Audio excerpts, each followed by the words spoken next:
মানুষের কোটি কোটি টাকা থাকতে পারে, এসি রুমের ভিতর থাকতে পারে, বড় বড় হচ্ছে লক্ষ লক্ষ টাকা থাকতে পারে, কিন্তু হচ্ছে একটা মানুষ প্রাকৃতিকভাবে সুখ কই পায়, এটা আমরা আজকে দেখবো এই ভিডিওতে।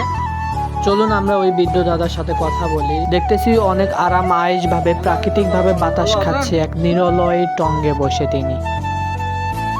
এটা কি করছেন? ঘাস কাটনেন?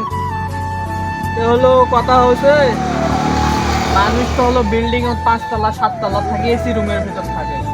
এসি রুম মানুষ ঠান্ডা হয়, তোরা হলো এদের টং ঠান্ডা হতো না। এটা বেশি শান্তি পাবেন না, ওটা তোমার ছেলে শান্তি পাবেন বেশি।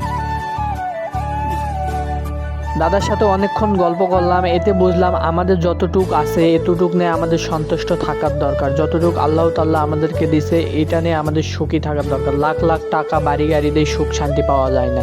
তো যে তার শান্তি সুখ শান্তিটা এই জায়গা, লাখ লাখ টাকা গাড়ি বাড়ি দিয়ে কি করবে? আল্লাহ যতটুক দিছে এটা নিয়ে তিনি সন্তুষ্ট।